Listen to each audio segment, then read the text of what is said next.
Hey guys, tonight we're going to slip quietly into the scratchy, mud-streaked shoes of someone who never made it into the pages of a history book. No knights, no lords, no grand battles. Just you, a medieval serf. And no, you don't get a sword. You do get a wooden spoon, though. Maybe. It's still dark outside. The kind of dark where the moon's doing her best, but clouds are winning. Your breath fogs in the cold air of your one-room hut. And as your eyes flutter open, there's a mouse sitting on your chest like it pays rent. Welcome to the 14th century. The bed you're in is not really a bed. It's a lumpy sack of straw that's been shared by you, your spouse, 2 children, and a chicken named Marjorie who refuses to sleep outside. Privacy? That's a luxury for clergy and cats. You pull the scratchy wool blanket tighter, though it doesn't cover your feet. Your toes are freezing, by the way. There's no snooze button, no alarm clock, just the faint rustling of animals outside and the awareness that if you don't get up now, you might miss the morning's only moment of peace. That and the fact that the reeve will definitely fine you for late arrival. Again, so before you get comfortable, take a moment to like the video and subscribe, but only if you genuinely enjoy what I do here. Also, drop your location and local time in the comments. I love knowing where and when you're listening from. Now, dim the lights, maybe turn on a fan for that soft background hum, and let's ease into tonight's journey together. You stretch with a groan, but it's not the satisfying kind. It's more of a resigned creak, the sound your spine makes when it knows what's coming. Already, your body feels sore. You haven't done anything yet today, but yesterday's plowing, stacking, hauling, and pretending not to be starving is still in your muscles. You swing your legs over the side of the bed and plant your feet on the dirt floor. Yes, dirt. There's no wood flooring, no rugs, no heated tiles, just compacted soil that turns to sludge in the winter and dust in the summer. Some people sprinkle herbs or rushes to make it smell less like feet. You haven't had time for that. Maybe next Sunday. Or never. You listen for a moment. Outside in the not quite morning, a rooster is making up his mind about whether it's time to crow. A cow moos somewhere, and you hear a neighbor cough. A long, hacking, phlegmy thing that tells you he's either dying or just alive enough to work. Hard to tell the difference out here. Now you're up, shuffling across the hut in your linen shift. If you're lucky, you have a second garment waiting. If not, well, you brush off yesterday's and start again. Hygiene is interpretive. You wash your face with cold water from a clay bowl, and by wash, I mean splash and grimace. Soap? Maybe some ashes from the hearth if you're feeling fancy. At this point, a fun historical fact.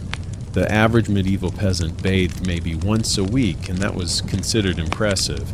There's a long-standing myth that people never washed, but some scholars argue there was actually more bathing than we give them credit for, especially in public bathhouses. Unfortunately, you can't afford the public ones, so your bathtub is your imagination, and a bucket. You reach for your shoes, which are leather if you're blessed, or just thick cloth wrapped around your feet if you're not. Either way, your toes will be wet and muddy before sunrise. That's just how things work here. In the corner of the room, your children stir. One of them is sucking on a piece of wood they think is candy, and honestly, you don't correct them. It's been a long winter. Your partner groans awake and immediately starts muttering about the roof. Again, yes, it leaks. Yes, it's held together by patches and prayer. No, you can't fix it today. You step outside. The sky is a dull bruise with just a whisper of dawn on the horizon. There's frost on the grass and the air bites your cheeks, but it's peaceful. The kind of peace that doesn't last, because once the sun shows its smug face, everything begins. Out here, among your fellow serfs, you're not alone, not really. Dozens of families live in similar huts dotted across the manor, each of you tied to the land like thread to a loom, bound, fraying, but still expected to function. Your lord owns the land. You, technically, own your soul. But everything else, from your crops to your bones, is up for negotiation. You owe him labor. That's the deal. You work his land 3 days a week. Maybe more if he's grumpy. In exchange, you get to not starve. Mostly. Now here's an odd tidbit. Some medieval lords actually wrote contracts with their serfs detailing exact duties and punishments. like a company handbook, but with more beheadings. There's even one document where a serf had to provide 1 fat goose per year and 3 days' labor during Lent, which sounds oddly specific and deeply inconvenient. You pull your hood over your head. It's thin wool, patched at the crown where a spark from the hearth caught it last year. You've worn it every day since. You tie it under your chin like a serious little warrior preparing for battle against cabbage, mud, and existential dread. Your stomach rumbles, but breakfast will have to wait. There's water to fetch, a fire to stoke, and animals to check before you can eat. You head toward the well with a wooden bucket that leaks if you tilt it wrong. The path is slippery with dew, and you almost slip on something, possibly a rock, possibly the ghost of your ambitions. Someone calls out your name. It's your neighbor, Edgar, who smells like cheese and once claimed he saw a witch in the woods. He waves and yells, "You're late," and laughs like it's the funniest thing anyone's ever said at dawn. You mutter something about roosters and curses and continue on. Here's where the scholarly debate comes in. Some historians argue that medieval peasants had more time off than modern workers, thanks to feast days, religious holidays, and agricultural cycles. Others say this is wildly exaggerated and doesn't account for unpaid labor, famine, or the fact that feast day doesn't mean what we think it means when you only have turnips and barley. You reach the well, lower the bucket, and pull it up with a grunt. Water splashes your tunic. It's ice cold, and now you're damp. You carry it back carefully past goats who look at you with judgment in their eyes. You step back inside your hut just as the fire coughs into life. Smoke curls up through a hole in the ceiling, your version of ventilation. You place the pot over the flame. Inside, yesterday's leftover oats. Today's breakfast, reheated hope with a sprinkle of ash. As the sun finally peeks over the hills, you sigh. One deep, bracing breath. Another day begins. Another chance to pay off your debts, survive your obligations, and maybe, just maybe, find 5 minutes to sit down without being called lazy. Just remember, no one's coming to rescue you. Not the king, not the church, not even Marjorie the chicken, who still refuses to lay eggs like it's your fault. You shuffle across the hut like a sack of potatoes with mild back pain, because that's basically what you are at this hour. The fire you sparked a few minutes ago is smoldering, trying its best not to go out. It's like you, tired, underfed, and being asked to perform miracles with twigs and wet moss. You nudge it gently, blow on it, then curse when the smoke punches you directly in the eyeballs. Your hands are already stiff. They haven't quite forgiven you for yesterday's shoveling, or the day before's hoeing, or the time you broke 3 fingers falling off a haystack and just kept working anyway. Pain is a normal part of life. You don't even flinch at it anymore. You just note it like the weather. Ah, yes, left wrist feels like hot gravel today. Classic. The hut is awake now. The children are squabbling over who gets the least stale end of the bread loaf. Your partner is trying to milk the goat, which has chosen violence this morning.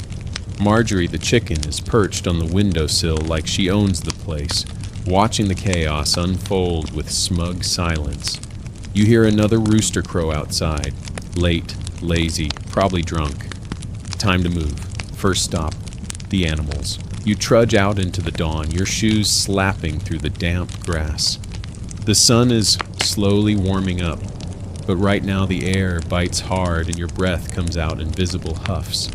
Everything is wet, not rainy, not stormy, just persistently damp. You're not sure if it's the weather or your general emotional state, but everything feels vaguely moldy. You start with the pig. Her name is Maud, and she's smarter than 3 of your neighbors combined. She also once ate part of your tunic, so there's tension. She snorts at you, unimpressed, and you dump some scraps in her trough. Yesterday's cabbage, today's regrets. The cow needs brushing, which is a gentle way of saying she's covered in mud, dung, and what may be a bird's nest. You grab the stiff bristle brush and start scraping her side rhythmically, like a medieval car wash. She kicks once, misses. You pretend it didn't happen to preserve your dignity. Here's a mainstream historical fact.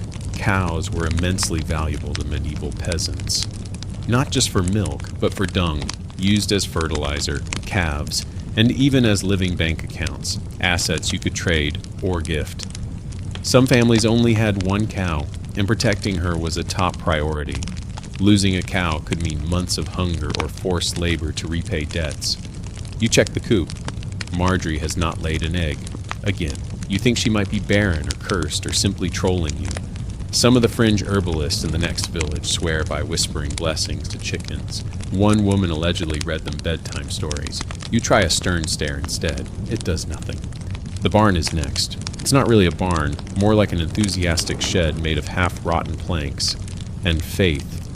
The door creaks open, revealing your hay pile, a few broken tools, and, of course, a feral cat that stares at you like you've interrupted something important. You apologize. The cat continues judging you. You close the door. Back inside, breakfast is bubbling. Well, steaming. Okay, it's sort of existing. A thin oat gruel with a pinch of salt if you were lucky at market last week. You each get a bowl. You sit on wooden stools, passing the pot around like it's sacred. Your youngest drops theirs and cries. You scoop it back up. Dirt's a spice, right? Conversation is minimal. Everyone's tired. The kids mumble about their dreams, dragons and magical swords, and something about a flying pig. You nod, smiling, then you glance out the door, where reality waits like a bill collector. There's no time to linger. After breakfast, it's chore time. You gather kindling for the hearth and stack it neatly by the door. You double-check the firewood pile. Then you patch a hole in the hut wall using some wattle, a bit of daub, and a piece of an old shoe. Structural integrity is subjective. Now for your next awkwardly necessary task, the latrine. Technically, it's not a latrine. It's a designated patch of earth behind the hut, shielded by a leaning fence and guarded by a goose that has declared herself empress of the space. Her name is Gertrude. She honks at you like a herald announcing royal displeasure. You do your business quickly and retreat. Another fun historical tidbit. Sanitation was flexible in the Middle Ages. Some villages had communal pits. Others relied on streams, which, unfortunately, were also used for drinking water. Still, evidence suggests some awareness of hygiene. In fact, archaeologists have found medieval instructions for hand washing after toilet use, proving perhaps that not everything has changed. Back inside, the kids are trying to braid each other's hair and keep getting straw stuck in the knots. You pat their heads and pull on your heavier tunic. Time to get ready for the day's real labor, field work. Your lord expects you in his barley fields by sunrise. You're already late. You grab your tools, a heavy wooden hoe, a sack of seed, and an old leather flask filled with yesterday's well water and this morning's hopes. You sling it over your shoulder and step out into the full light of day. Your partner calls after you. Don't forget to speak to the reeve about the fence. You nod, knowing full well you will absolutely forget. As you walk, you pass other serfs headed the same direction. You greet each other with half smiles and mutual sighs. One man is carrying a scythe longer than he is tall. Another woman has her baby strapped to her back and a pitchfork in hand. No one walks quickly. Everyone walks like they've been awake since last year. Some scholars argue that medieval serfs weren't as overworked as we think. That between religious holidays and seasonal breaks, they may have had more downtime than modern workers. But that theory overlooks one critical factor: constant underlying survival anxiety. Even when you're not in the field, you're still working on something. Repairing, tending, storing, worrying. Besides, even holidays could turn into work days if the Lord said so. He could request extra labor anytime, and you couldn't exactly say no. Sorry, my lord, I'm observing self-care was not an acceptable excuse. You reach the edge of the manor lands. Before you stretches a field that's technically yours, though you don't own it.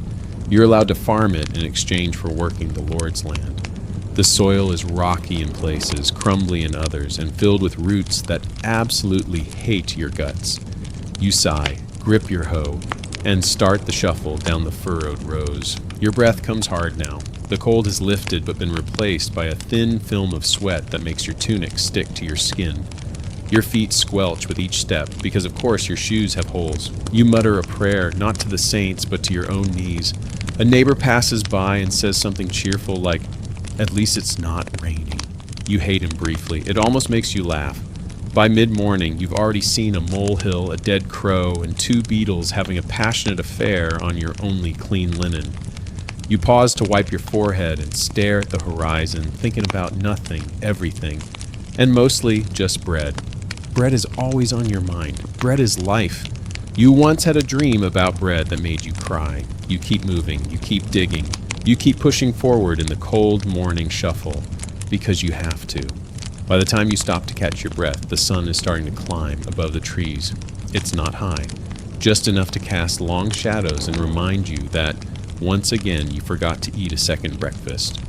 Which, to be fair, you were never going to have, but forgetting it feels like some kind of betrayal by your own brain. You lean on your hoe, wiping sweat from your brow with the sleeve of your tunic. It smells like smoke, milk, and the faint sadness of dreams that never made it past age 7. Still, there's something peaceful about the early light, the way it filters through the mist and lands gently on the soil. It would almost be beautiful if your stomach didn't sound like a medieval death rattle. You shuffle back to the edge of the Lord's field, where a flat stone serves as your unofficial bench/lunch table/philosopher-s chair. You sit slowly like a collapsing tent and reach into your sack. Breakfast, round 2, is, well, it's a hunk of coarse bread. It's yesterday's bread, possibly the day before's. You're not sure anymore. It's hard enough to be classified as a weapon in at least 3 counties. You bite down and chew with commitment. There's no flavor, not even salt, just bread. Dense, sour, body-warming bread that scratches your gums and fills your belly just enough to keep you from thinking too hard. It doesn't taste good, but it tastes like survival. And some days, that's enough. Now for a sip from your flask. The water inside tastes faintly like clay and goat fur, but it's cold. You swish it around your mouth like wine because, let's be honest, it's the fanciest thing you're going to consume today. Here's a mainstream historical fact to chew on with your bread. Medieval peasants often ate between 2,000 and 3,000 calories a day, mostly from grains. Bread, pottage, gruel, and ale made up the bulk of the diet. Meat was rare, vegetables were seasonal, and sugar was a distant, exotic rumor. Most peasants didn't even know what fruit looked like in winter. Occasionally, you get something special, like a salted herring. That's your version of cake. You once cried over a sausage, a literal tear. It wasn't even a good sausage, just different. You chew thoughtfully, listening to the distant clang of a blacksmith's hammer from the village. Someone's already working on horseshoes or repairing a plow. You can hear dogs barking, babies crying, a crow arguing with itself in a tree. Then you hear a voice. "Hey, you still owe me a chicken." It's your neighbor again, not Edgar this time. This one's Alice. She's one of the sharper minds in the village. Everyone knows she's destined to be a midwife, a brewer, or possibly a sorceress. You did borrow a chicken from her last month when yours refused to lay, but you were hoping she'd forgotten. You grin sheepishly and offer her a piece of your bread, which she declines. She mutters something about dry as the Lord's sermon and walks off. You promise her you'll pay her back. You won't, not because you don't want to, but because your chicken, Marjorie, is a freeloading drama queen. Speaking of sermons, you hear the distant tolling of the chapel bell. Oh no, it's Sunday. You stare down at your bread, now reduced to a crumbling fistful. You'd forgotten. That explains why half the village was headed toward the chapel this morning instead of the fields. Technically, you're supposed to be there too. Church attendance isn't optional. It's a requirement, both socially and spiritually. If the priest doesn't see your face at least once a week, rumors start flying.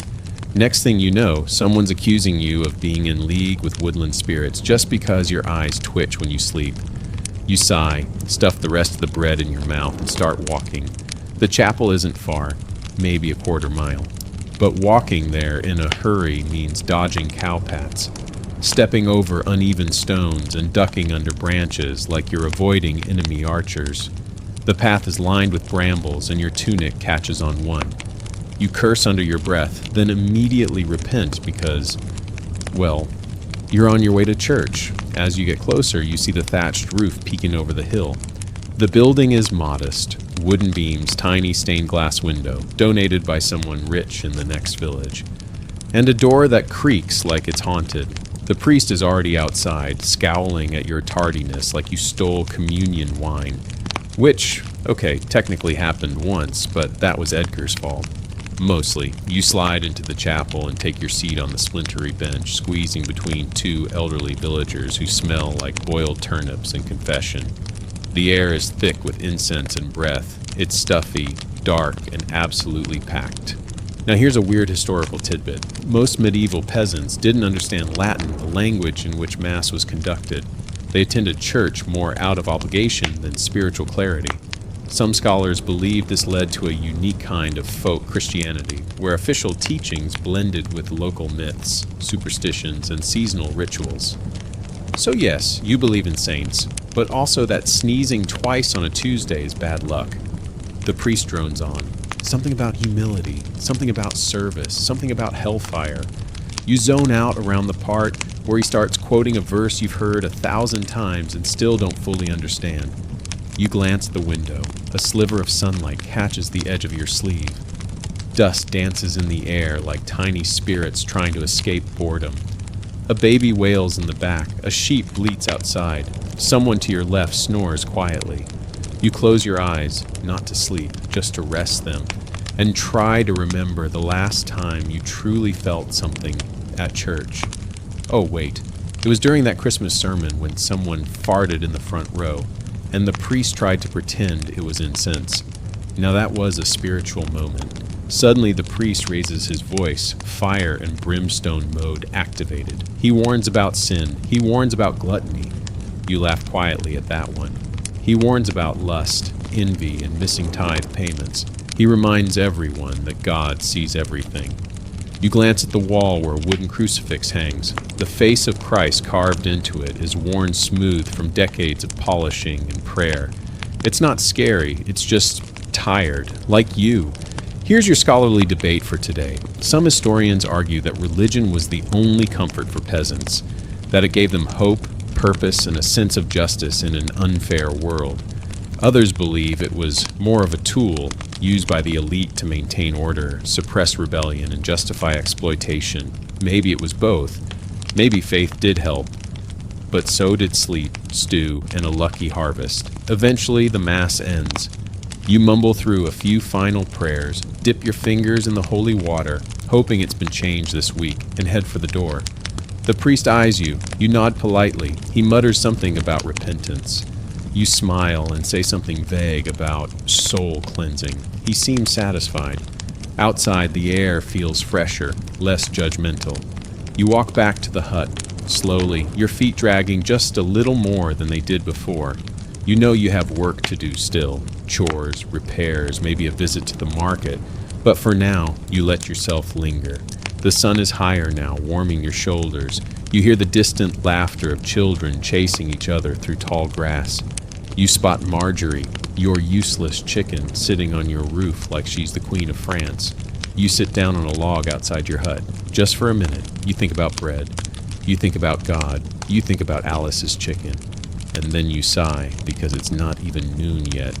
You rise from your spot on the log with the energy of someone being pulled upward by responsibility, not motivation. Your knees crack, your back groans, and your soul briefly tries to negotiate an early death just to get out of work. But there's no escaping it. The fields are calling, and the Lord's barley isn't going to plant, weed, or harvest itself. Your tools are right where you left them this morning, leaning against the fence, silently judging you. You grab the hoe, sling the seed sack back over your shoulder, and begin the long, slow march toward the far fields. Again.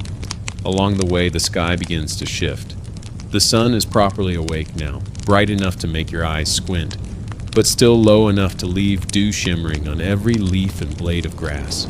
It'd be beautiful if you weren't certain at least 4 bugs just crawled into your sock. As you pass by the hedgerows, you spot a few wild herbs, nettle, mint, something that might be deadly nightshade but could also be salad. You make a mental note to ask Alice later. She knows the difference. You don't. And you're not in the mood to die from soup. The road splits, and you take the left fork toward the demesne, the Lord's personal land. This is where your real labor lies. Not your own crops, not your family's survival. No, this is where you sweat, so someone else can eat roast duck and argue about taxes by candlelight. Here's your mainstream fact of the day. In many feudal systems, serfs were required to work a specific number of days on the lord's land, usually 3 out of every week. This didn't include additional boon days, where free labor was demanded for special projects like harvesting or repairing the manor. And no, there was no overtime pay, just overtime suffering. When you arrive at the field, it's already half full of people. Everyone looks equally miserable. Edgar's there, of course, swinging a scythe like he's dueling a demon. Alice is pulling weeds and muttering something that may or may not be a curse in Latin. You nod to them, set your sack down, and begin. Your job today is weeding, a task so boring it should be classified as a form of medieval meditation or punishment. You crouch low to the ground, spine bent like a question mark, and begin plucking tiny green offenders from the rows of barley shoots. Every few minutes you pause to stretch, grunt, and whisper, "Why does everything smell like damp socks?" You spot a slug the size of a finger crawling across a stalk. You flick it away with a kind of resigned vengeance. It lands on Edgar's boot. He doesn't notice. Hours pass. Time loses shape. The field is your entire world now. Dirt, shoots, weeds, sunlight, sweat. Repeat. Then, because the universe has a sense of humor, it starts to drizzle. You look up. A thin mist has begun to fall from the sky. Not heavy enough to justify stopping, but just wet enough to make the soil sticky and the air humid. Your hair clings to your forehead. Your tunic sticks to your ribs. Your shoes squelch. You keep going. There's something rhythmic about it, though. Something almost soothing. Pull, toss, scoot forward, pull again. The kind of mindless repetition that lets your brain wander. You start thinking about dinner, not what you'll have, because you already know it's stew again. But what it could be. Maybe a roasted goose. Maybe even, gasp, cheese. Real cheese. Not crumbly, suspicious cheese that smells like abandonment. The good kind. Dream big. You also think about the traveling friar who passed through last spring. The one with the bright red boots and the lute he couldn't play. He told stories about cities where people eat meat every day and bathe in heated tubs. You assumed he was lying, but part of you still wonders. A crow caws nearby, loud, mocking. You glance over and see Edgar standing with his hands on his hips, looking at the sky like it owes him money. "If it rains any harder, I'm gonna marry a fish," he says. You chuckle. Alice calls out, "You're already halfway there, Edgar." He throws a clump of dirt at her. It misses, barely. These are the bright spots, the tiny jokes, the fragments of humanity that sneak through even the bleakest of days. You treasure them like pebbles in your pocket, small, smooth, unremarkable, but comforting. Now for your weird fringe fact. Some medieval peasants believed in field spirits, tiny creatures who lived among the crops and either blessed or cursed the harvest. Offerings like bread crusts or flowers were sometimes left at the edges of fields to keep them happy. You once did this, not because you believed, but because the harvest that year was already terrible. And honestly, why not? The drizzle stops. The sun peeks out again, just in time to steam the sweat off your skin. You take a break. You walk to the edge of the field and sit under a crooked willow tree. It's small, but it offers shade and the illusion of comfort. You stretch your legs and crack your knuckles. The ache in your back is spreading to your thighs. Your hands are stained green and brown. Your fingernails are basically compost. A couple of kids run by, probably skipping out on chores, giggling and swinging sticks like swords. You watch them wistfully, then you realize they're your kids. You shout their names, they freeze, turn slowly, and trot back, with the exaggerated guilt of children caught doing exactly what you did at their age. You tell them to help Alice. They groan, but obey. You love them, truly, but you also wouldn't mind if they got cursed by a mildly annoyed field spirit right now. Time to get up again. The Lord's reeve is walking the edge of the field. He's the estate manager, part accountant, part spy, part walking headache. He carries a ledger and a stick. You're not sure which is worse. He makes a note next to your name as he passes. You pretend not to notice. You also pretend your back isn't spasming like a distressed catapult. Just smile, nod. Don't show weakness. The reeve can smell it. Now for today's scholarly debate. Some argue that the feudal system gave peasants security, guaranteed land, shelter, and access to church and community. Others counter that it was structured exploitation, offering just enough to prevent rebellion but never enough to allow real progress. You suspect both are right, and that either way, you're still the one picking weeds with a stick while someone else gets to nap in a featherbed. The afternoon drags on. The sun climbs higher. Someone starts singing, off-key but heartfelt. You join in. Why not? You haven't had fun since the last May Day dance, and even then you sprained your ankle. Eventually you hear the bell. Not a chapel bell this time. A handbell, rung by one of the manor's boys, signaling that work is done for the day. Well, on the Lord's fields anyway. Your own chores are just beginning. You gather your tools, shoulder your sack, and trudge back toward the village. Your legs feel like they belong to someone else, someone who owes you a serious apology. Alice walks beside you. You know, she says, I heard a rumor the miller's daughter ran off with a monk. You blink. What, again? She nods. Apparently this one brought wine. You laugh, which hurts a little. Then you tell her about the crow that's been stalking you all morning. She says it's probably your spirit animal. You say that explains a lot. As you reach your hut, the sun is beginning its descent. The air is thick with the smell of hay, smoke, and whatever your neighbor is burning, that he definitely shouldn't be. You lean against the door frame and breathe. The fields are behind you now, but the day is far from over. You still have to tend the garden, patch the roof, scold your children, and hope Marjorie lays an egg before winter. The list is endless, but for a moment, just one, you let yourself rest. You earned it. You don't get long to rest. A quick sit becomes a stiff back, and before you can say feudal exploitation, your partner's at the doorway with a look that says, if you think this day's over, you're wrong enough to be Pope. You force yourself upright again, everything creaks, including your door. The garden behind your hut, your personal plot, isn't much, but it's what feeds your family when the Lord's field doesn't.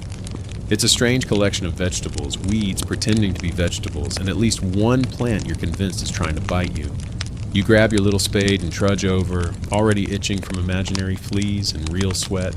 You start with the leeks. They're always the most dramatic, either dying spectacularly or thriving out of sheer spite. The cabbages look okay, though one has a hole the size of a pigeon and probably is housing a pigeon. You don't investigate till you dig, pull, and mutter under your breath. Farming for a serf is like playing a game where the rules change daily and the prize is not starving. You're not just fighting drought, pests, or poor soil. You're fighting everything. The sun burns too hot. The rain floods your furrows. A windstorm knocks over your bean poles. And of course, the goat eats your onions. Now here's a mainstream historical fact. Most serfs were responsible for cultivating small strips of land scattered across the manor. These strips weren't grouped together, meaning your plots could be spread out in different locations, making it wildly inefficient. This system, called open field farming, was normal for centuries. And yes, it meant you could spend more time walking between your fields than actually working them. So yeah, you're a professional walker, part-time farmer. Alice passes by, lugging a basket of herbs. Don't forget, she says, tomorrow's your turn to check the communal oven. You groan. That means waking up before the rooster to start baking everyone's loaves, while the rest of the village pretends to be asleep. Just leave them raw and say it's a fast, she adds with a wink. You love Alice. Not like that. She's just the only person who consistently remembers your name, your debts, and your birthday. You toss a few weeds into a pile, then realize one was actually your best carrot sprout. Too late. The chickens descend like feathery gremlins and fight over it. You take a moment brushing hair out of your eyes. Your hands are filthy, your sleeves are wet, and somewhere in the distance you swear you hear the priest yelling about fornication again. That man needs a hobby. You stand, stretch. Everything pops like a bag of beans tossed on a hot skillet. Now here's something weird. Some medieval peasants practice companion planting, mixing crops in the same patch based on natural compatibility. Leeks with carrots, beans with oats. This wasn't just folklore. It was smart farming, passed down orally from older generations who didn't have science, but did have time to experiment with root vegetables. But today, nothing's cooperating. The soil's too damp. The onions are drooping, and there's a beetle on your leg the size of a raisin that might be planning a coup. Still, you keep going. That's the rule. You farm, you harvest, you eat, or you die. Not in a dramatic, noble way. Just quietly, in winter, when the food runs out and everyone pretends they're not panicking. Speaking of food, you're hungry again. You wipe your hands on your tunic and head inside. The kids are playing with a sheep's skull, which you're pretty sure used to be part of the family stew. Your partner is boiling water over the hearth, throwing in scraps of vegetables, herbs, and a piece of bacon fat that's been hanging from the rafters since Pentecost. You sit down. Do we have bread? A pause. Well, they say, we have something. It's a loaf, kind of dense, flat, somewhere between a biscuit and a weapon. You nod gratefully. Perfect. And you mean it. It's still warm. You tear off a piece, soak it in the stew, and chew. The flavors are complex. Notes of turnip, despair, and possibly soap. But it fills you, and that's what matters. Now here's today's scholarly debate. Did peasants eat poorly, or just differently? Some historians argue that their diet was simple but relatively nutritious: grains, legumes, root vegetables, and occasional dairy. Others point out that crop failures, storage issues, and seasonal shortages led to chronic malnutrition and stunted growth. Most likely, both are true. You eat what you can, when you can, and hope your teeth don't fall out before age 30. You finish your meal and lick your fingers. Salt, luxury, pepper, fiction, spices, might as well ask for a unicorn. Still, you feel full enough to continue surviving. You head back outside to water the last row of beans. You pour carefully from your wooden pail, trying not to drown them or spill all over your already muddy shoes. It's delicate work. You take it seriously. These beans might be your only winter food if the Lord takes an extra tithe. Suddenly, your youngest runs by screaming, not in fear, just for fun. They're being chased by the neighbor's dog, which is less a dog and more a four-legged mop with opinions. You let them pass. They make it back alive, great. If not, well, fewer mouths to feed. You're joking, mostly. You finish the garden chores as the sky begins to fade again, dipping into soft gold. Evening's coming fast, and with it, the bugs. Ah, yes, the mosquitoes. You slap your arm and miss. Slap again. Miss. Swear silently. You do this dance at least 30 times before giving up and retreating inside. It's not just mosquitoes. The entire night crew of the insect world is clocking in. Gnats, moths, that weird clicking thing you can never identify. They're all here, and they all want to eat you. Inside, the air is thick with smoke and the lingering scent of cabbage. The kids are winding down, fighting a little less, yawning a little more. Your partner is mending a tunic by firelight, threading a needle like a surgeon with wool instead of scalpels. You nod at each other, not a full conversation, just mutual recognition. We made it through another one, and really, that's something. You lean against the doorframe again, eyes half-lidded.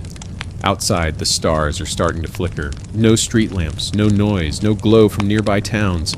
Just a clean black sky with pinpricks of light and the occasional owl hoot.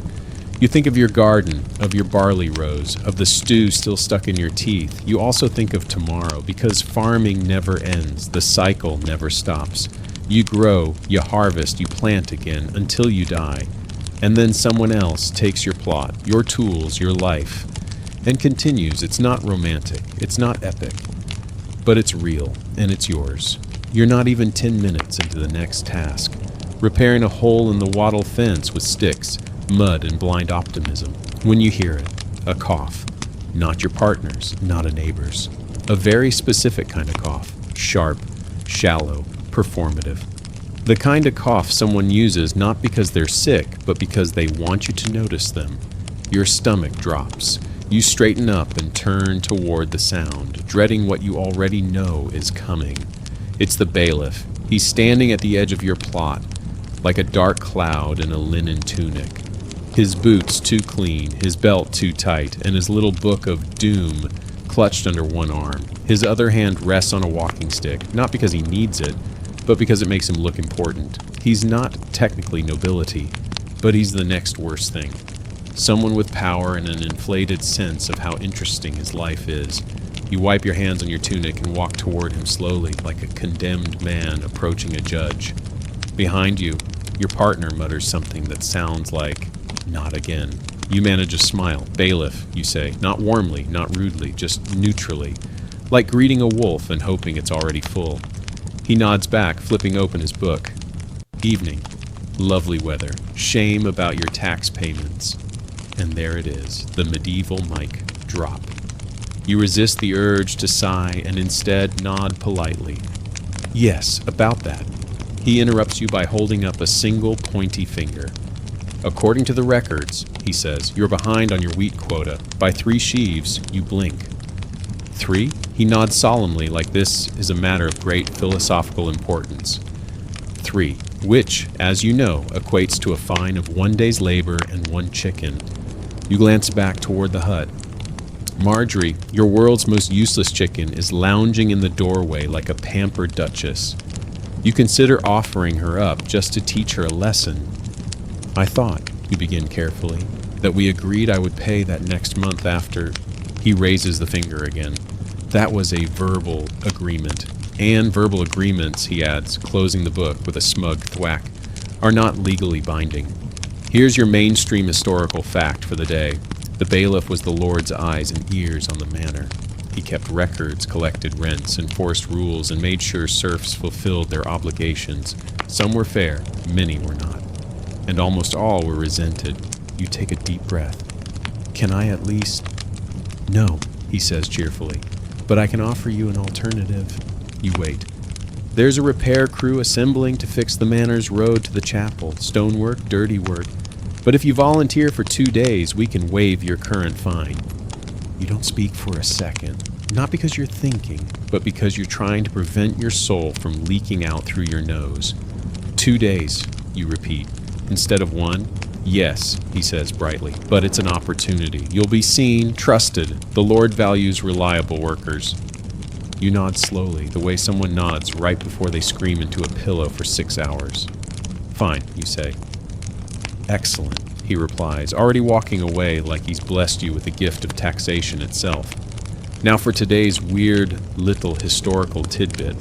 Some manorial bailiffs were so corrupt that lords replaced them annually just to keep them from becoming little tyrants. Others held their positions for decades and essentially became the shadow rulers of their estates. One English record even describes a bailiff who charged villagers extra rent just to use the local path during rainy seasons. Imagine paying tolls to walk through mud. You head back to the fence, shoulders heavy, brain fogged with frustration. It's not even that the work is unfair. You expect unfair. It's the piling on that grinds you down. You're already behind, already aching, already tired, and now you're 2 days poorer and 1 chicken closer to despair. Marjorie clucks at you from the doorway, as if sensing the threat. You point at her. "Don't get smug. You're on thin ice." She blinks, unbothered. You return to the fence and slap a few more sticks into place. It's not a fix so much as a temporary truce with gravity, but it will hold. Then, because the universe has a perverse sense of humor, it starts raining. Not the soft drizzle from earlier, real rain, angry rain, the kind that hits the roof like 1,000 chickens tap dancing on your problems. You race to the firewood pile and grab the dry logs first. Your partner yells to the kids to bring the kindling inside. One of them drops an armful and blames the other. You try not to trip over the goat as you duck inside, soaked. The fire is low. The stew is bubbling again. You throw a few sticks into the hearth and kneel beside it, rubbing your hands near the heat. Outside, the world melts. You listen to the storm and something in your chest softens. For a moment, the rain hides everything. The cracks in the wall, the smell of mildew, the pressure of taxes and tithes and tired bones. It's just white noise now, a lullaby made of water and wind. And then your youngest sneezes into the stew. You sigh. Dinner's ready. Now for the scholarly debate. How strictly were taxes enforced on medieval serfs? Some scholars argue that many lords were flexible, understanding the cyclical nature of famine, bad harvests, and illness. Others believe the opposite, that exploitation was relentless, and that, even in lean years, the bailiff's ledger remained unforgiving. The truth likely depended on the Lord, the region, and whether the local priest was feeling generous that week. Your family gathers around the bowl again, one bowl, shared, passed from hand to hand. The stew tastes like onion, sadness, and mild betrayal, but it's warm. After dinner, you sit with your back against the hut wall, legs stretched out. You feel like a candle burned at both ends and then stepped on by a nobleman. Your partner mends more clothes by the fire. The kids play a clapping game involving strange rhymes and vague threats to pigs. The dog next door won't shut up. The wind howls. The rain hammers. And Marjorie lays an egg, a miracle. You cradle it like a relic from a saint. Then you notice something odd. A figure walking through the rain, hooded, limping, carrying something large and wrapped in cloth. Probably just the miller, heading home late. Probably. You close the door, bolt it with the wooden plank, and slide into your corner of the straw bed. There's no mattress, just layers of hay, sacks, and fatigue. But for the first time today, you lie still. It's quiet. The fire crackles. Your family's breathing is slow, rhythmic. You're sore in 50 places. You smell like stew and smoke and regret. But you're here, and for tonight, that's enough. You wake before the light.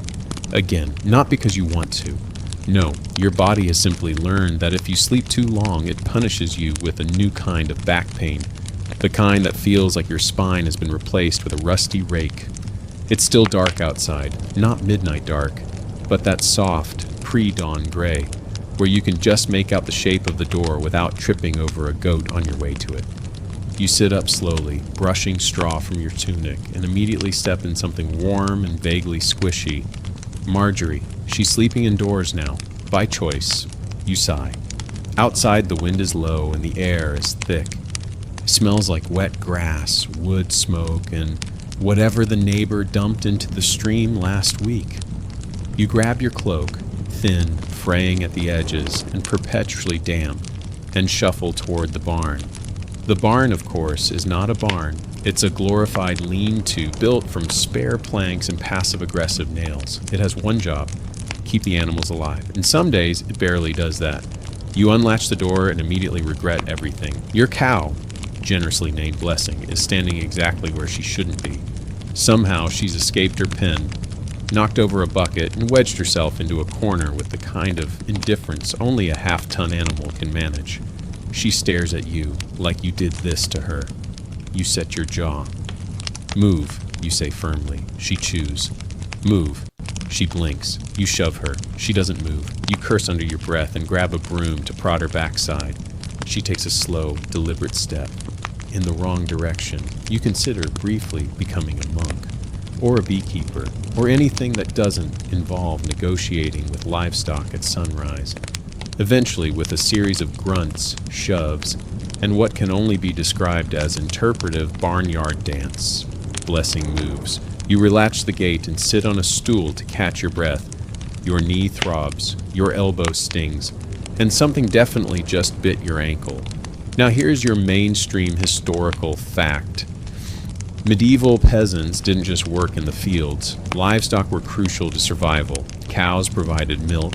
Oxen plowed fields, chickens laid eggs, occasionally, and pigs, well, pigs did what pigs do, eat everything and eventually become bacon. Animals were wealth, mobility, and food insurance. If you had more than one of each, people assumed you were royalty. You are not royalty. You are someone who just got pooped on by a goat named Dandelion. Next, it's time to milk the cow. Not your favorite task, but necessary. You settle beside her with the pail, muttering a prayer under your breath that she doesn't kick today. She kicks. Not hard, not directly, just enough to knock over the bucket and make eye contact afterward, like she meant to. You retrieve the pail and start over, biting your tongue to keep from yelling. It's not her fault, really. It's the fleas, or the cold, or the moon. Animals are weird. After a few careful minutes, you get maybe half a pail of milk. Not bad. You cover it with cloth to keep the flies out and mentally calculate how much you can spare for cheese. If Marjorie lays another egg this week, maybe there'll be enough for a feast. Okay, not a feast. A slightly less sad supper. You check the chicken coop next. Surprisingly, the birds are calm this morning. One even gives you a polite cluck, which in chicken terms is practically a hug. You gather a few eggs, 2, not bad, and shuffle them into your basket. On your way out, you nearly trip over a duck that absolutely no one owns but has decided this is its barn now. You nod to it. It nods back. You're not sure what agreement you've just made, but it feels binding.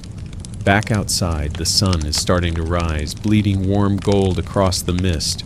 It's peaceful and itchy. Your left hand is starting to blister again, right where the hoe handle rubs raw. You flex your fingers, then grab a strip of cloth from your belt pouch and wrap it around the worst of it. Now for today's unusual tidbit, some peasants believe that rubbing cow dung on blisters helped them heal faster.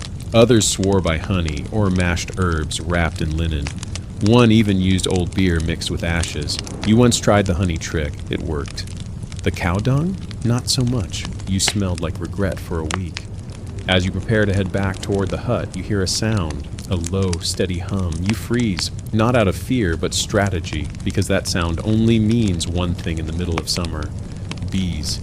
You turn slowly and see them, dozens of them, swarming around a tree near the edge of your garden. Someone must have disturbed their hive. Or maybe they're moving to a new one. Either way, they are not in a good mood. Now, you've been stung before. Everyone has.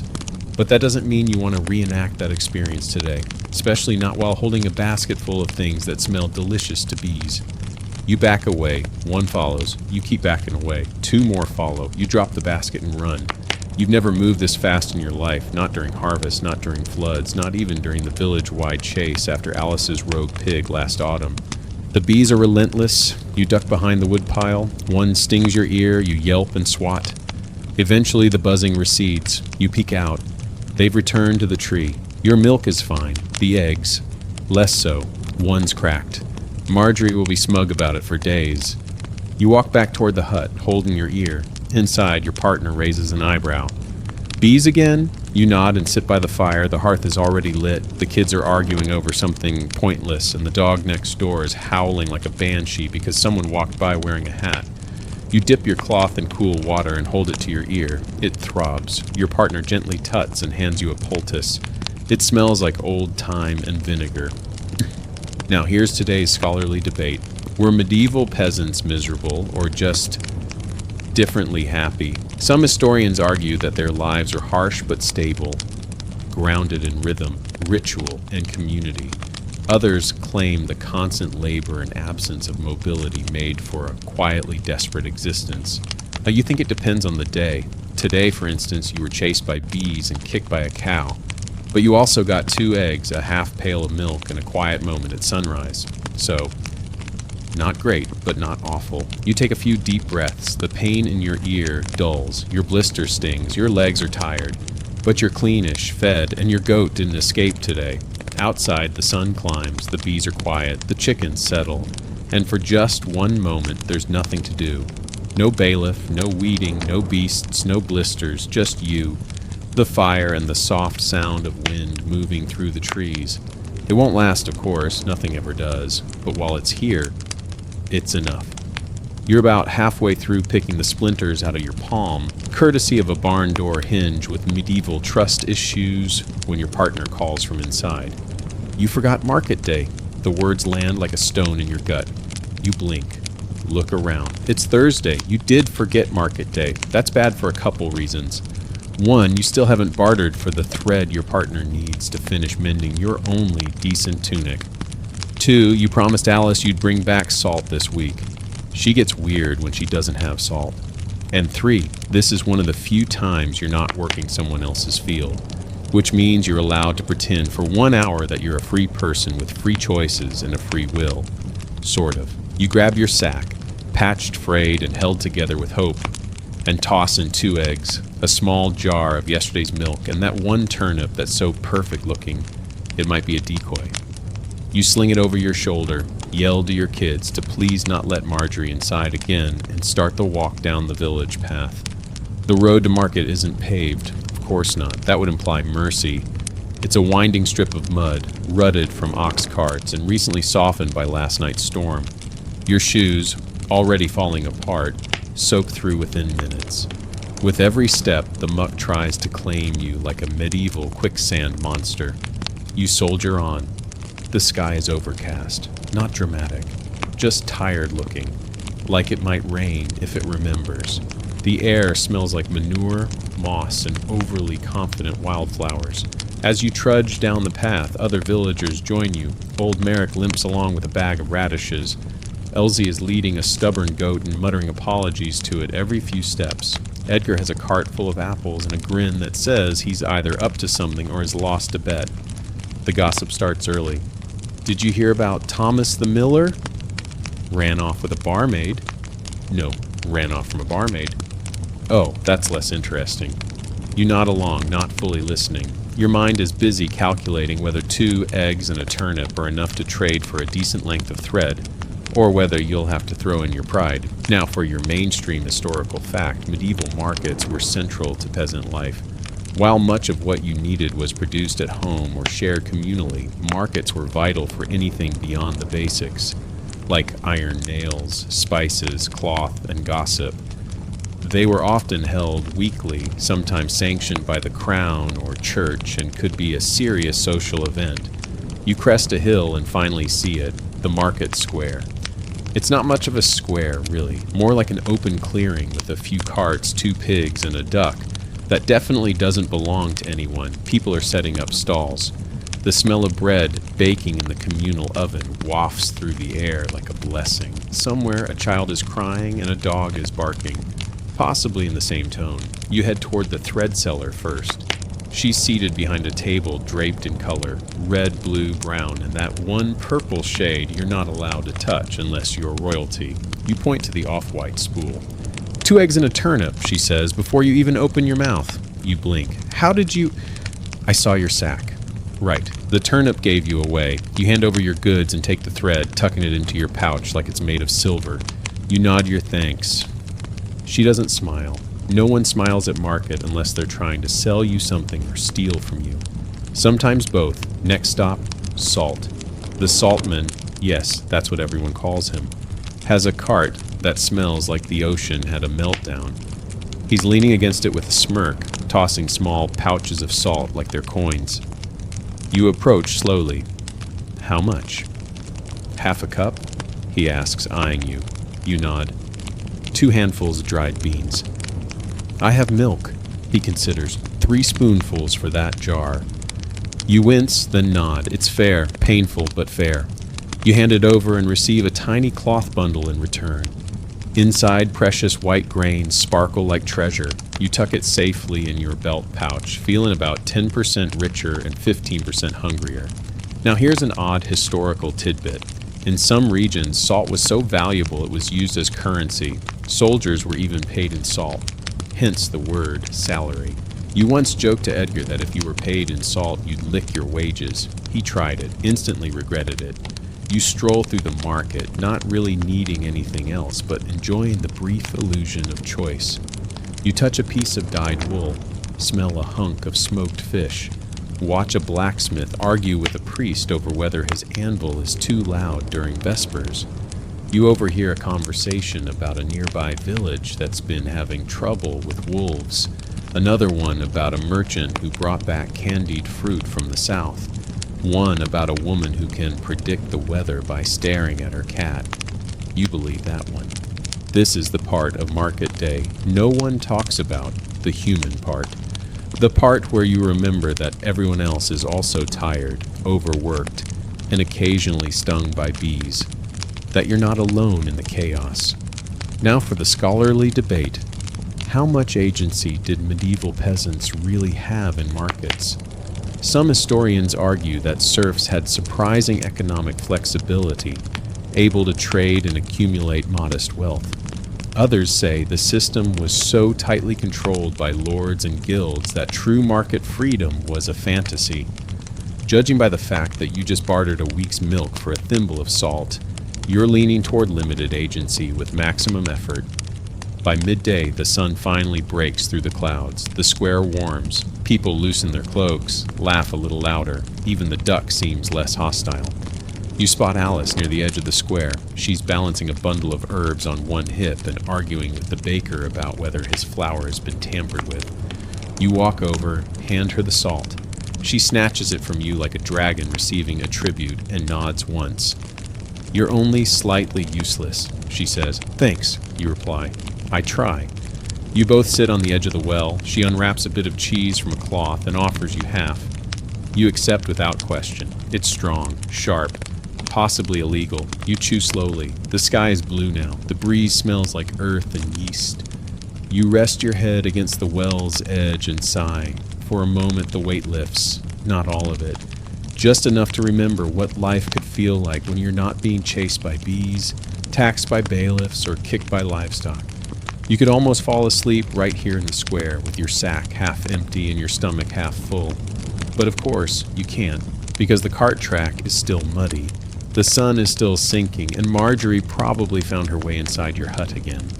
So you stand, stretch, adjust your sack, and begin the long, squishy walk back home. By the time you get back to your hut, your feet are coated in a layer of what can only be described as mud frosting. Your legs ache like you've been whipped with tree roots, and your cloak smells faintly like goat cheese and defeat. The sky is stretching into evening, and everything has that amber-tinted glow that makes things look prettier than they are, especially the hut. From a distance, your home could be mistaken for charming. Up close, it's a different story. One wall is bulging where it shouldn't be. The roofline looks like it's been scribbled by a drunk cartographer, and the door has a tilt that says, "I'm not broken yet, but I'm open to it." Still, it's yours. You wipe your feet on a rock, because doormats haven't been invented yet, and step inside. Your partner greets you with a nod, which, after a full day apart, basically means, "I missed you, and I hope you brought something edible." You toss the pouch of salt on the table like it's the crown jewels. Your youngest gasps audibly. Even Marjorie seems impressed. But the joy is short-lived, because as you pull off your cloak, a quiet, ominous sound stops everyone. Drip, drip, drip. You look up. The roof is leaking again. Your partner gives you a look that says, "You know what this means." You nod. Roof day. Now for your mainstream historical fact, medieval peasant houses were usually made of wattle and daub, woven wooden slats smeared with mud and straw. Roofs were thatched, which meant they were cozy in theory, but in reality they were leaky, flammable, and loved by rodents. Repairs were constant, tools were scarce, and nails were so precious that people sometimes reclaimed them from old buildings like treasure hunters. You head outside and stare up at the sagging thatch like it insulted your mother. A patch near the center has gone dark and damp. Rain's been getting in, and based on the smell, so has something else. Possibly a raccoon, possibly Edgar's cat. Either way, the hole needs fixing. You go around back to your stash of materials, which is just a pile of sticks, reeds, and one broken rake handle you keep pretending is useful. You gather what you can and climb the ladder. Well, not a ladder exactly. More like 3 planks nailed together by optimism. As you climb, every rung creaks with the confidence of someone who just realized they forgot how wood rot works. At the top, you perch like a hesitant squirrel and inspect the damage. Yep, the thatch has collapsed in 2 places, and the beam beneath it is soggy. You poke it with a stick. It wobbles. That's not encouraging. But you get to work. First, you pull out the worst of the damp thatch. You stuff in the new reeds, interweaving them carefully like you're weaving a basket over your family's heads. You pack in some dried mud, then smear it with a bit of leftover manure for insulation. It's gross. It's also effective, mostly. Now here's today's weird historical tidbit. Some peasants used a mixture of clay, cow dung, straw, and horsehair to make their walls and roof more weather-resistant. It worked surprisingly well. It also smelled like a stable in July, but hey, waterproof is waterproof. Halfway through your patch job, your partner comes out and offers you a piece of bread. You eat it with one hand while balancing on the roof like a medieval chimney sweep. It's dry, it's crumbly, it tastes like heaven. Then, disaster. You shift your weight and the roof gives a soft crack. The plank under your foot splits and suddenly you're slipping. Falling in slow motion straight through the thatch. You land inside the hut with a crash, directly onto the table. The table collapses, everyone stares at you. Marjorie flaps away in terror. One child starts crying. Another says, "Again?" You lay there for a second, mentally checking for broken limbs. None, just bruises and a new hatred for gravity. Now comes the worst part, pretending it didn't hurt. You roll off the wreckage, brush off the splinters, and say, "Table needed fixing anyway." Your partner is unimpressed. You limp back outside, grab more reeds, and this time fix the inside of the roof. You prop up the beam with a log. You wedge in the straw. You swear quietly. And finally, after what feels like 2 hours and one existential crisis, the leak is patched. Kind of. You'll find out tonight. Back inside, dinner's boiling. It's the same stew as always, greens, barley, a suspicious chunk of root that may or may not be edible. You lower yourself onto a stool, trying not to wince too obviously. Your children eye you like you might fall again, which is fair. You eat in silence. Slurp. Chew. Slurp again. Your jaw clicks. Your legs twitch. Your elbow is swelling. But you're warm. You're full. And for now, you're dry. Now for today's scholarly debate, were peasant homes actually as terrible as we think? Some historians argue that they were better built than often portrayed. Designed to stay cool in summer, warm in winter, and functional above all else. Others insist they were cramped, dark, vermin-ridden boxes. You lean toward a third option, survivably terrible. Not enough to die in, not enough to enjoy, just enough to keep going. After dinner, you and your partner clean up what's left of the table. The dog next door is barking again, possibly at the moon. You sweep the dirt floor. The kids pretend to help. Marjorie tries to peck the last of the stew from the pot.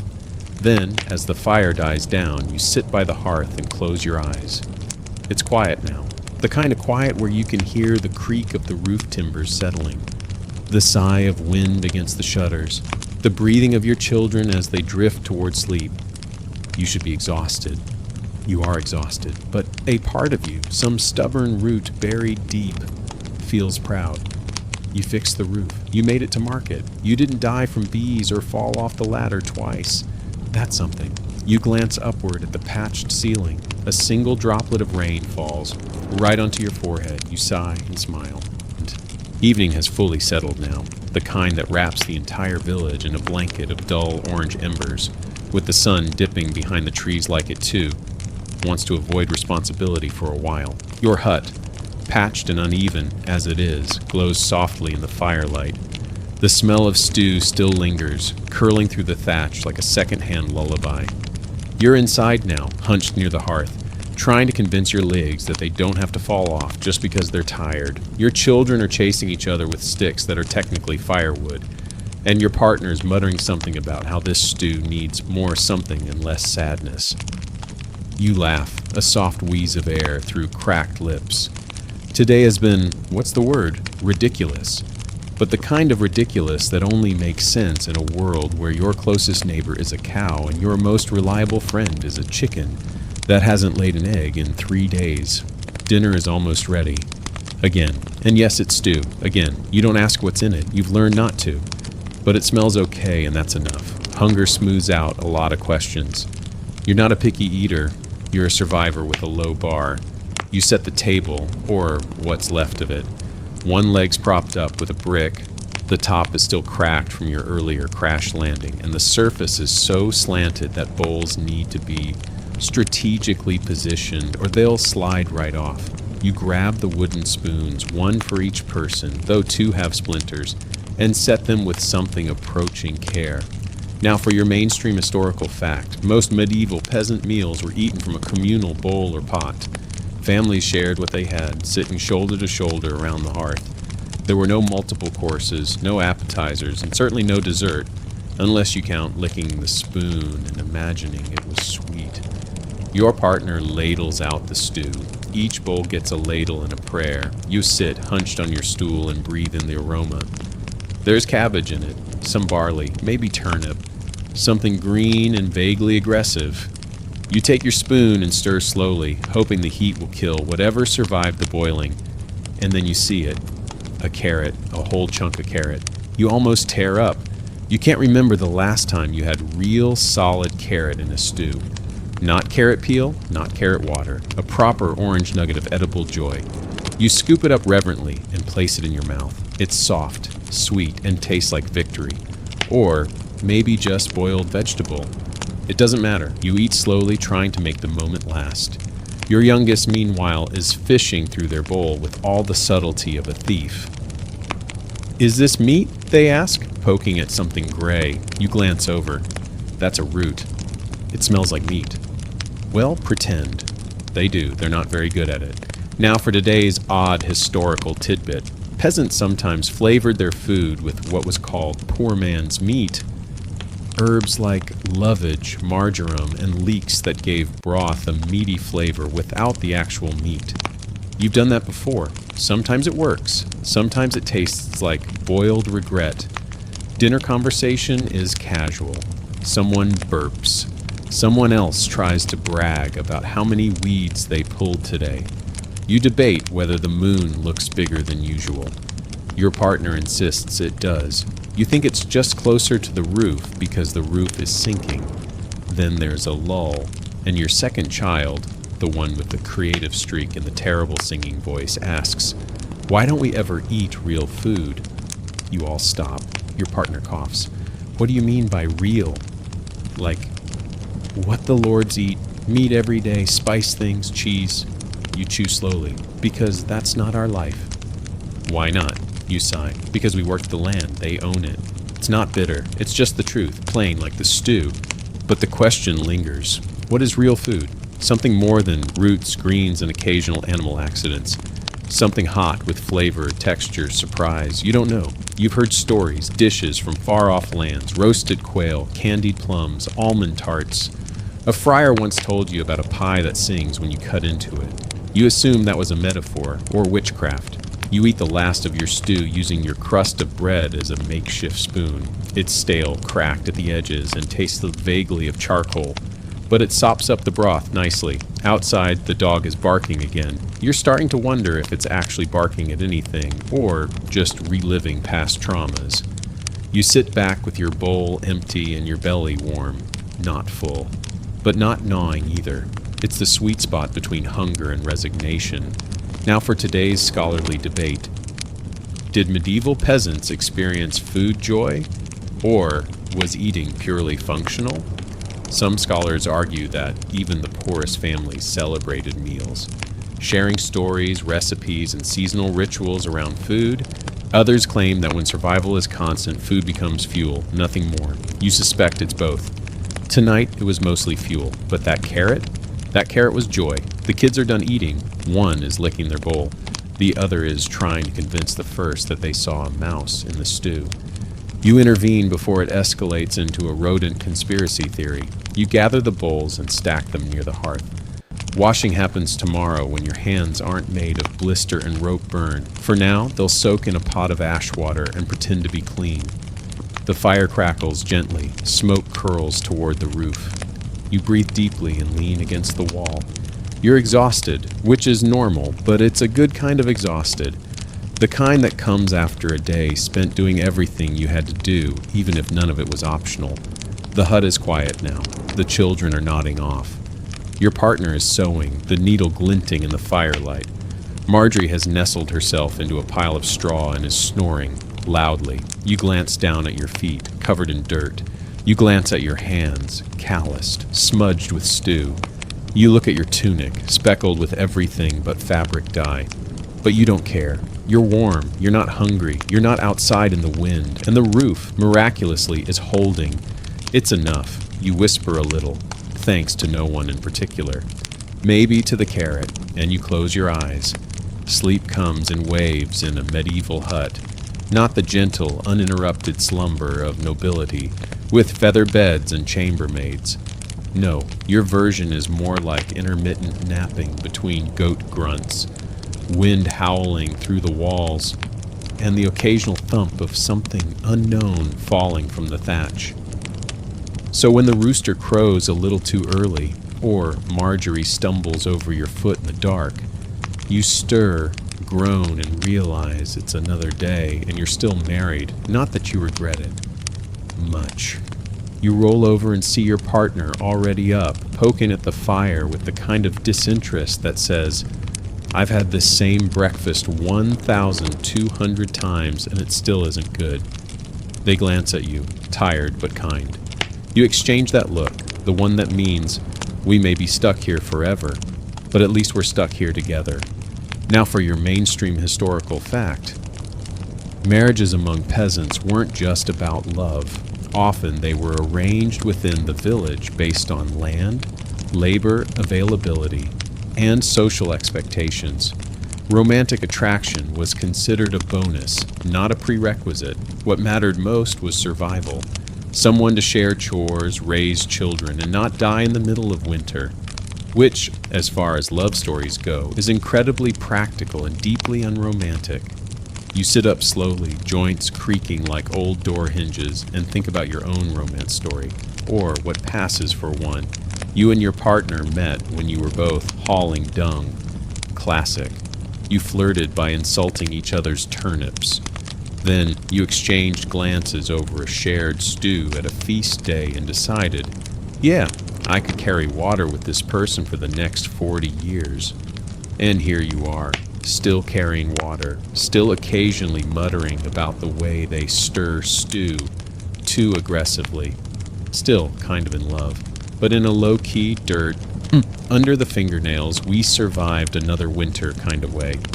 Breakfast is gruel again. It always is. Your partner sprinkles in some herbs to make it fancy. You both pretend it works.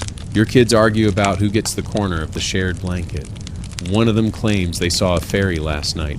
You tell them fairies only show up for nobles. They look devastated. You ruffle their hair and say maybe the fairy got stuck in the mud on the way. You eat in silence for a bit, then comes the topic you dread. Did you talk to the matchmaker yet? Your partner asks, not looking up from their bowl. You blink. For who? For our eldest. You groan. Not because you're against it, but because it means dealing with 2 families, 1 reeve, and at least 1 goat. See, here's how it works in your village. When it's time for someone to marry, the parents meet, a dowry is discussed, usually involving animals or tools. And then the couple is brought together like 2 confused sheep and asked, do you think you can tolerate each other without screaming? Sometimes it works. Sometimes it ends with a broken jug and someone joining the monastery out of spite. Now for your unusual historical tidbit. In some medieval communities, there were trial marriages, a kind of informal, let's see how this goes arrangement, where a couple would cohabit for a time before making it official. If the pairing didn't work out, they'd part ways without ceremony. This wasn't universal and definitely wasn't endorsed by the church, but it happened. Quietly, often with fewer goats involved. You agree to speak to the matchmaker. Your partner seems relieved. You both know your eldest is getting to that age, strong enough to work, but also dreamy enough to write songs about clouds. They need someone who can sharpen their focus and maybe stop them from getting lost in a fog while looking for metaphors. You finish your meal and head outside to check on the animals. Romance, of course, is alive and well in the livestock world. 2 pigs are courting in the pen with all the subtlety of a tavern brawl. You glance away awkwardly. The cow seems jealous. Marjorie lays an egg. Finally, you head to the village center later that morning, seeking the matchmaker. She's a tiny woman with more opinions than teeth and the ability to judge an entire family line with a single sniff. She sees you coming. Late, she says. Again. I brought eggs, you reply. She takes them, bites one, shell and all, and waves you toward her bench. You sit. She flips through her mental catalog of eligible youths. Your eldest needs someone practical, she mutters. Someone who can thatch a roof without crying. You nod. Someone who won't walk into the woods looking for poetry. Ah, she says, a dreamer. You shrug. She matches you up with a neighbor's second daughter. Sturdy, quiet, once wrestled a sheep to the ground during a hailstorm. Perfect. You agree to the meeting. She nods and pockets the eggs like payment. The deal is unofficial but understood. The wedding, if it happens, will involve stew, dancing, and someone falling into a barrel of ale. Standard. Now for today's scholarly debate. Was love really absent from medieval peasant marriages? Some argue that affection often grew over time. That shared hardship forged real connection. Others say that the structure of marriage was so transactional that personal feelings were irrelevant. You think it's a mix. You've seen couples who barely tolerate each other and others who share glances that say more than words ever could.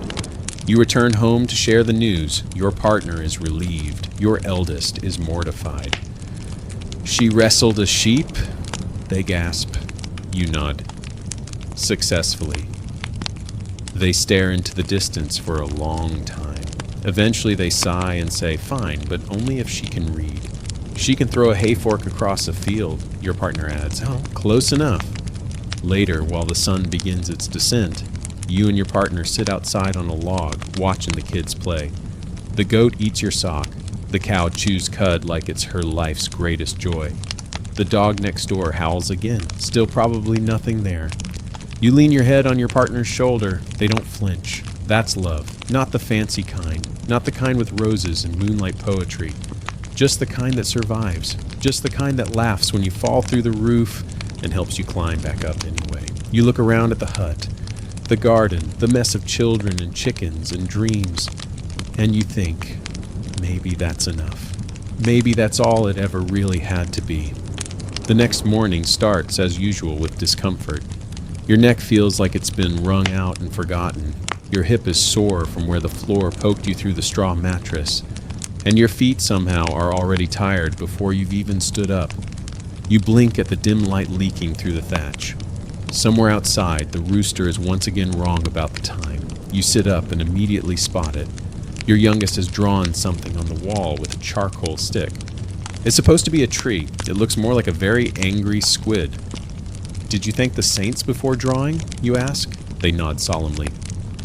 I also spat over my shoulder and turned in a circle like you said. Good. You stand, stretch, and mutter your own morning blessing, half prayer, half threat to the universe. You say it under your breath, not because you're shy about your faith, but because you don't want to accidentally summon something. Again. Now for your mainstream historical fact, religion was the cornerstone of medieval peasant life. The church governed not just the soul, but the body, the calendar, the laws, the rhythms of each day. You attended Mass, confessed your sins, tithed a portion of your harvest, and observed dozens of feast days, some joyful, some obligatory, and most involving fasting and guilt. You put on your tunic, still damp from yesterday's rain, and reach for your belt pouch. Inside is a tiny wooden cross carved by your grandfather. It's worn smooth by generations of hands. You kiss it once and tuck it away. Outside, the day is thick with mist. You can smell the earth, rich and wet and humming with that ancient fungal sort of life. You pass by Alice, who's burying an eggshell under her garden gate. For fertility, she says without looking up. You nod. Of course. Now comes the penance. You missed last week's confession because of that incident with the bee swarm and the collapsed roof. Father Branwyn was not impressed, and today he'll want details. You walk to the village chapel slowly, head low, like a sheep heading toward a particularly sanctimonious shearing. The chapel itself is crooked, the bell slightly cracked, the crucifix always tilted, probably on purpose to remind you that nothing is perfect and everything leans eventually. Father Branwyn greets you with a squint. Missed you last week. I was battling demons, you say. Literal? Bees. He sighs, gestures you into the confessional, just a small wooden bench behind a thin screen, and waits. You kneel. The wood digs into your knees. You breathe in the scent of candle wax, wet cloth, and incense. It's oddly comforting. Now comes the list. You confess to stealing an extra loaf of bread from the communal oven. You did pay it back in eggs eventually. You admit to yelling at your children. You mention the time you thought a bishop's messenger was a burglar and threw a stick at him. You apologize for that thing you said under your breath when the cow kicked you again. And then, just to be safe, you confess to sins you might commit in the near future, just in case. Father Branwyn listens, sighs, and gives you your penance. Say 5 prayers, do a good deed, and bring the church 2 turnips this week. And you nod. Fair trade. Now for your unusual historical tidbit. Not all religious practices among peasants were church-approved. While official doctrine came from the pulpit, much of peasant spirituality was a mix of Christian ritual and older local beliefs. Holy wells, healing herbs, protective charms, and even mild witchcraft were woven into daily life. Most people didn't see a conflict. They just wanted to stay alive, healthy, and on the church's good side. You leave the chapel and head toward the village center. On your way, you pass by the cursed stone, a moss-covered lump that no one steps on, ever, because one time a man did, and his donkey exploded. Or maybe it just died suddenly. No one's sure, but the stone is avoided. Children play nearby, skipping rope while chanting a rhyme about St. Agatha and a haunted loaf of bread. You're not sure who taught them that one, but it's catchy. At the well, a woman is rubbing garlic on her wrists. For luck, she says. You nod. Makes sense. You fill your bucket, whispering a short blessing to the water as it sloshes. You can't help it. It's habit now. One winter, 3 people fell sick from bad water, and everyone agreed it was because they didn't pray first. You walk back home, bucket swaying, feet dragging. Your partner is outside pinning laundry to a line that leans dramatically to the left. They glance at you. You go to confession? Yes. Feel better? No. They nod. Means it worked. You place the bucket inside, grab your small wooden prayer board and lean it against the hearth. It's covered in carvings, symbols, saints, protective signs passed down through generations. Each one is worn with repetition, grew by thousands of fingertip touches and desperate hopes. Now for your scholarly debate. Was medieval peasant piety sincere devotion or structured fear? Some scholars argue that the threat of hellfire and church punishment kept peasants compliant. Others believe the rituals were deeply personal, offering comfort, rhythm, and meaning in an otherwise unpredictable world. You suspect it's both. You pray because you're afraid and because it helps. Because in a world of bad harvests, bleeding gums, and goat uprisings, something has to keep you grounded. That evening, the sky is clear. You gather your family for evening prayers. It's not long, just a few words, but the rhythm of it soothes everyone. Even the children settle down. You mention your eldest's possible engagement in your prayer. You ask for a good harvest. You ask for fewer bee stings. And you apologize for that thing you said yesterday when your boot got stuck in the latrine. Then, as always, you glance at the hearth and whisper to the house spirit, just in case. You eat your meal in silence, broken only by the occasional clink of a spoon. Then your partner mentions they saw a bat fly left to right. A good omen. You nod. Thank goodness. The last one flew the other way, and your chicken stopped laying for a week. Marjorie clucks softly in her sleep. The fire dies down. You lie on your straw bed, staring up at the thatch, tracing the shape of saints you once imagined in the shadows. You pray one last time, soft, quiet, private, not because you must, but because you hope someone, somewhere, is listening, and because tomorrow will be hard, and because hope in this life is the closest thing to faith you have left. Night doesn't fall all at once. It creeps in, slow, like a lazy thief. It comes through the cracks in the thatch, under the door, and wraps around the corners of the room, softening everything into vague silhouettes. By now, the embers in the hearth glow with a deep orange pulse. The stew pot has been scraped clean, the wooden bowl's licked, and your children are curled up together like puppies in a pile of worn cloth and limbs. You settle into your usual spot beside the fire, your back against the wall, legs outstretched, one sock off because the other is still drying by the hearth. Your partner is nearby, head bent over some mending, and in the far corner, half shadowed by flickering light, sits your grandmother. She's ancient, not old in the usual sense. She's the kind of old that smells like soil and wisdom, that survived 3 famines, 2 bandit raids, and 1 brief affair with a traveling candlemaker no one talks about. Her hands are a map of every winter that ever tried to kill her. Her hair is what you get if you crossed hay with cobwebs. Her eyes, still sharp enough to catch lies in a dark room. She clears her throat. Everyone quiets instantly, because it's time. The fire crackles. The dog outside finally stops barking. Even Marjorie, the chronic clucker, falls silent. Your grandmother leans forward, her face aglow with firelight, and begins. Now for your mainstream historical fact. Oral storytelling was a primary form of education and entertainment in peasant households.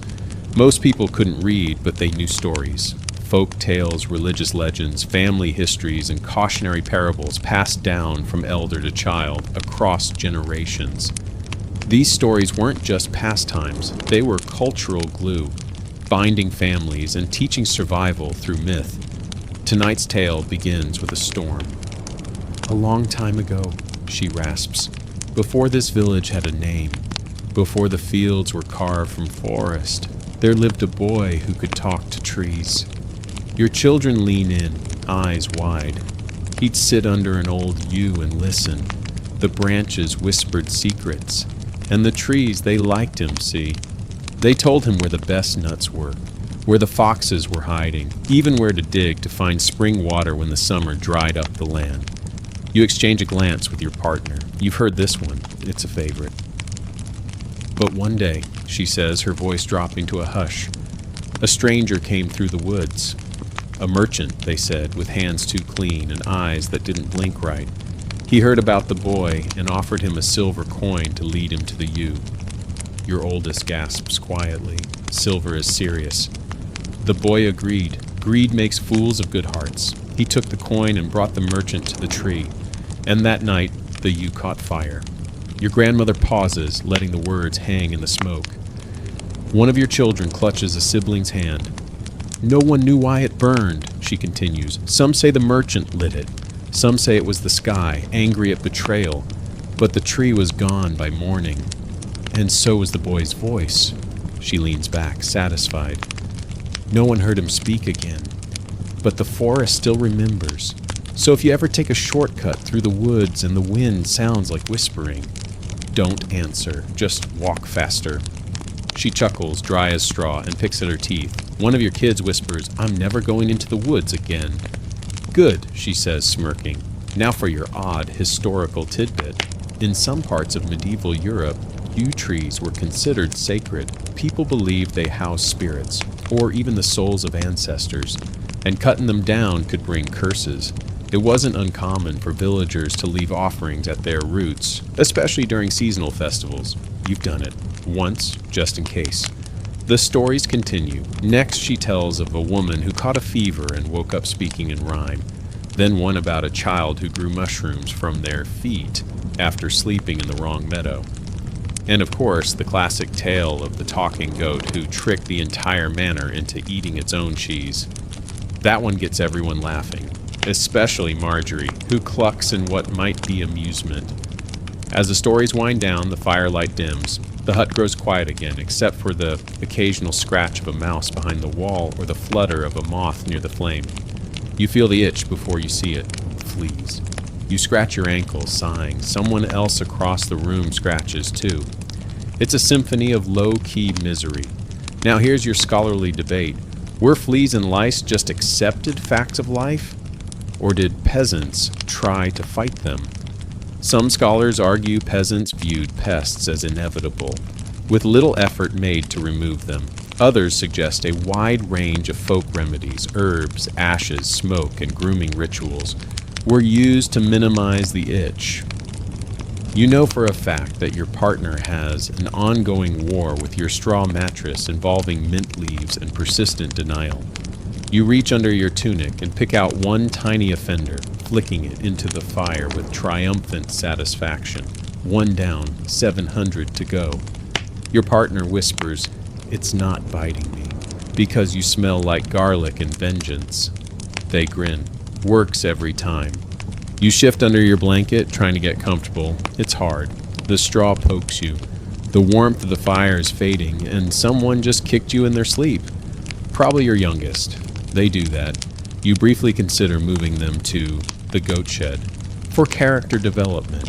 You look around the room. Your grandmother's asleep now, head bowed, mouth slightly open. Your kids are nestled like fox kits. Your partner sighs softly, nearly asleep, and for the first time all day, you exhale. Not the kind of breath you release when you're annoyed or winded or stung by a bee, but the kind that comes from being exactly where you need to be, even if where you are is a small, smelly, flea-infested hut, with a roof that leaks and a chicken that snored through a ghost story, because this is your world, and it's loud and itchy and too small and deeply ridiculous. But it's yours. You pull the blanket tighter, shift a little, and close your eyes. And if you dream of yew trees and whispering woods, well, maybe you'll just walk a little faster next time. The fire's almost out now, down to the faintest glow, flickering like a dying memory. You're half asleep, halfway through a dream about bread that doesn't crumble when you touch it, when something rustles outside. It's soft. Could be wind, could be Marjorie, could be one of the kids sneaking outside too. Actually, no, they wouldn't dare. Last time someone left the hut after sundown, they came back convinced they saw the ghost of an old reeve with a glowing stick and didn't sleep right for a week. You peel the blanket off. Your body protests loudly and dramatically, like you've betrayed it by existing. Everything aches. You can feel the shape of every individual straw in your mattress, and your shoulder is developing a suspicious squeak. Still, you stand, because it's time for the final check. Now for your mainstream historical fact, in most peasant households, nighttime wasn't really the end of work. There were end-of-day rituals that had to be done, checking on animals, securing tools, making sure the fire was safe, and locking the door, if you even had a lock. The world didn't stop just because the sun did. You slip on your outer tunic, grab the wooden latch bar, and push open the door. The outside world greets you with damp air and the soft, earthy smell of cooling soil. The moon is up, bright tonight, almost full, casting silver across everything like the world's been painted with milk. You step outside barefoot. Your feet sink slightly into the mud. You don't flinch. You're used to it. Dirt is more reliable than shoes anyway. First stop, the goat. Dandelion is asleep. Sort of. Eyes half-lidded, legs twitching, dreaming of greener grass and a world without fences. You gently scratch her ear. She snorts, then settles deeper into the hay. All clear. Next, the chickens. Marjorie, of course, is nowhere to be found. She's likely in the hut again, maybe in the bed, maybe in the roof. You'll deal with her later. The rest of the flock is tucked into their coop. Feathers fluffed, beaks buried in their own wings. You scan the pin, check the latch. Yes, secure. One time you forgot, and you still wake up sometimes to the sound of that fox. You walk the perimeter of your little plot. The fence is leaning more than usual. You prop up one post with a stone. It won't last the night, but it might make it till morning. You spot a rabbit near the edge of the garden, nibbling on a beet leaf like it owns the place. You make a half-hearted attempt to shoo it, and it hops 3 feet before glaring at you like you're the rude one. You mutter a soft prayer over your barley patch, not because you think it'll change the yield, but because it feels like something you should do. Like brushing your teeth, if brushing your teeth meant whispering to the soil and apologizing for stepping on the squash last week. Now for your odd historical tidbit, in some parts of medieval Europe, peasants believed that gardens had spirits, small household guardians who protected crops in exchange for offerings.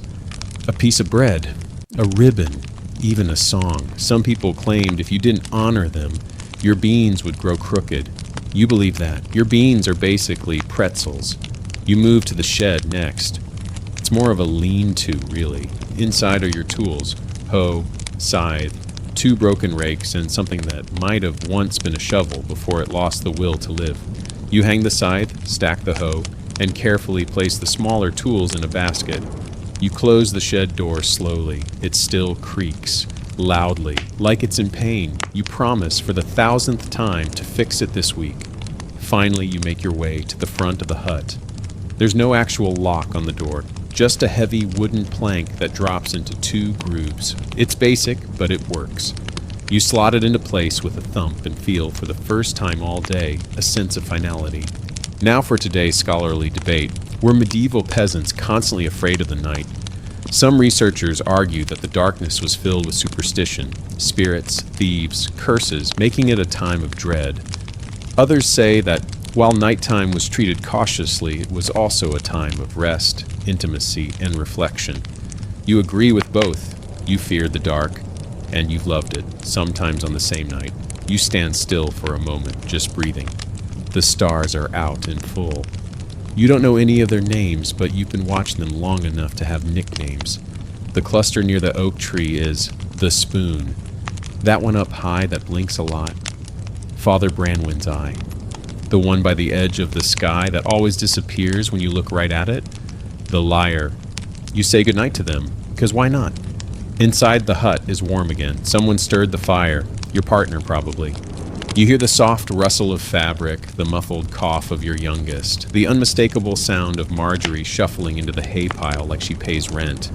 You remove your outer tunic, set it by the door, and crawl into the shared straw pile. It smells like home, and cabbage, and sweat, but mostly home. You shift until you find your spot, the one where the floor dips just slightly, but your hips align like puzzle pieces. You pull the blanket up, tuck your feet under your partner's legs, and breathe in the familiar warmth of sleep in progress. Fence still up, they murmur, for now. Goat. Dreaming. Fire. Safe. A pause. Marjorie? You glance toward the straw pile. In bed. Another pause. She's under my leg. You sigh. She stays. She's warm. They groan but don't move. You stare at the ceiling. You think of rabbits, of ghosts, of stories told in whispers, of prayers said with dirt still on your hands, of fences that lean, chickens that wander, and beans that won't grow straight no matter what.